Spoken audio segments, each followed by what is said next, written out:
So many of us have heard of anime, and oftentimes it gets the stigma of it being nerdy, weeby, not really that cool. But I'm here to tell you about how it's actually going to make you a better creator and a better filmmaker.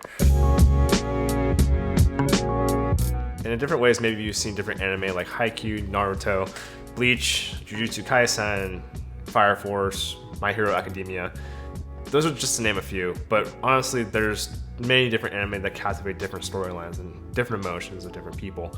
I've continued to even watch anime to build inspiration for new videos, and actually this one is from actually watching anime and realizing different things that I want to share with you guys.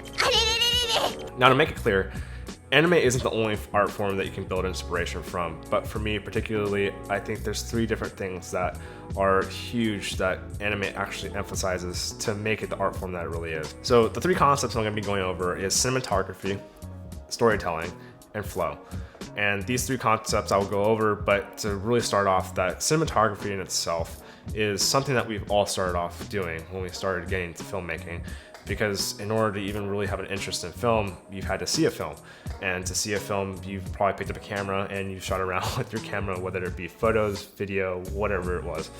And whatever you saw and whatever you shot was technically cinematography. And in anime, there's a different style that may particularly have gone unnoticed from conventional films that we see today in real life. I've seen a YouTuber particularly captivate this particular style, and his username was RivenX3i, or his real name, Christopher Cowan. I looked this guy up. He's pretty insane. His IMDb profile is pretty reputable.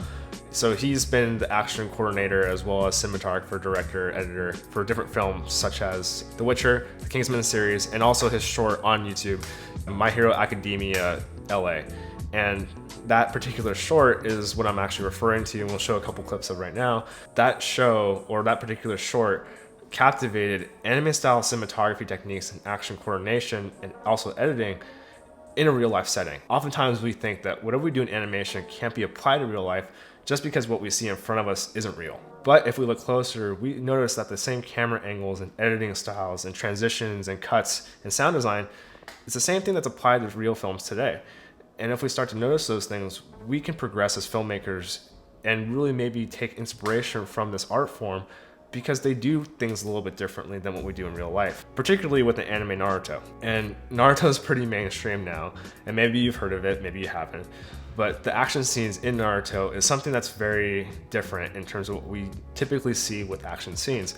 And for example, that the flow and the movement of the characters moving across the screen versus the camera moving with the character to create high dynamic movement. What I mean by that is that when you see typical real life action scenes, you see the camera move in high paced, high dynamic movements to captivate and intensify the moment to show that it's a chaotic and action scene. In Naruto scenes, however, it's been vastly the opposite.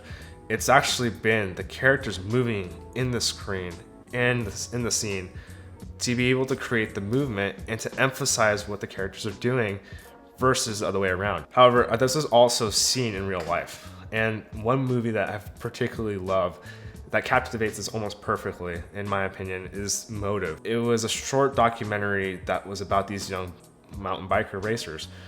And there's this one particular scene where he's carving down the mountain at really high speeds, and it's in different environments, different seasons actually.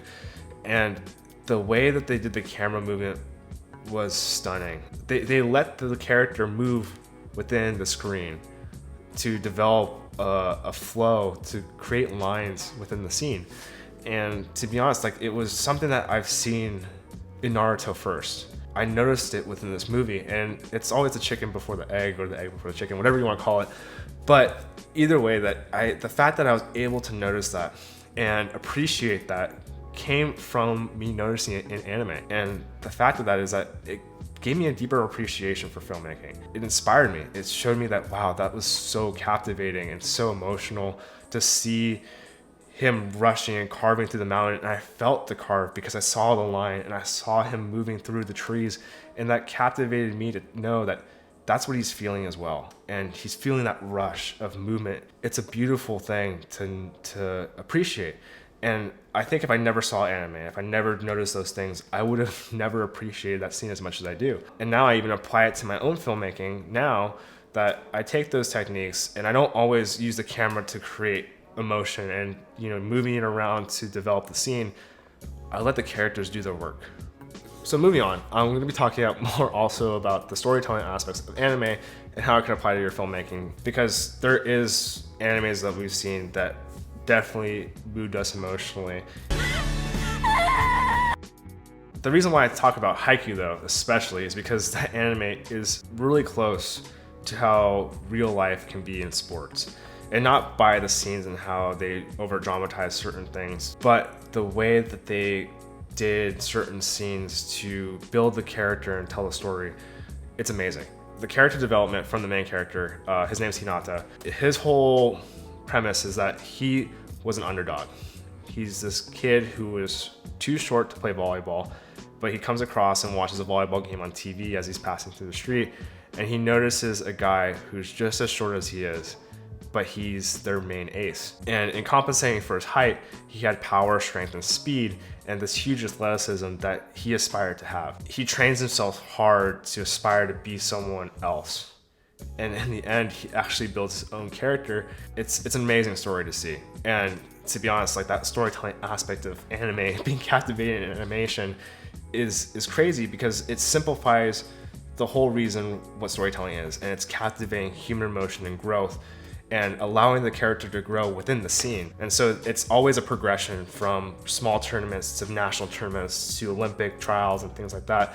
And it's always progressing, and you see that character grow and rise to the occasion, and you end up rooting for him because you see yourself in them. And for me, that's was something that anime has hugely instilled into me, was hope and grind, in a way that these characters that I've been watching on the screen that weren't even real felt so real to me that it's changed who I am and made me the way that I am now in filmmaking. The crazy thing is that people take these things for granted, that the emotions that we feel when we watch shows and we watch movies is what's even inspired us to maybe even create now. Anime itself can allow us to simplify what our goals should be in filmmaking and storytelling, that it should be heavily invested into character development and how we build that story around those characters, and not forcing characters into situations, but allowing them to grow based on where we place them, and making sure that we're not always focusing so much on them, but maybe where they're at and where they're at in their life and how it can relate to the audience and how where maybe they be in their lives. So the last thing I want to talk about is flow, because that is a huge part of what I was talking about prior in terms of storytelling, character development, cinematography, and everything else. And one aspect I kind of actually didn't even go over was sound design. And sound design is key for building that suspense and that emotion into your story. And actually, anime is something that does it extremely well, but isn't oftentimes noticed. The reason why I say that though is because anime in every scene has sound design, from whether it be concrete to dirt to ceiling. It's different types of sounds, and they pay attention to that, and they time it perfectly to where you can be invested and built into that world without even having to leave your home. And that was something I've always never really noticed until recently that I saw about anime. And the things I noticed, it was that I took the time to watch certain scenes and the surfaces that they were on, the characters themselves, how the sounds changed and how often they happened and how they were timed to the movement of the screen.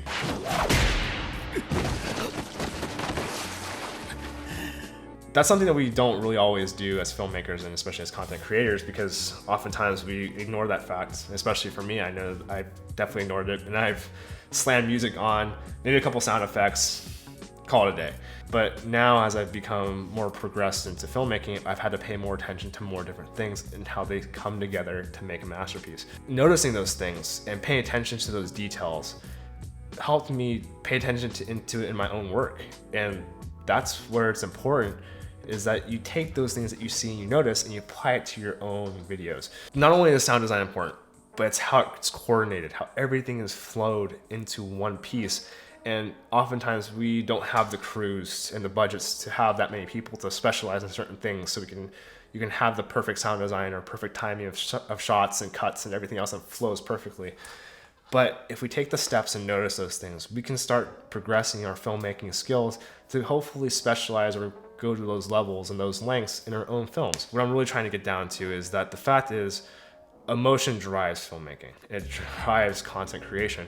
And for me, anime was a medium that I was heavily invested in and emotionally invested in.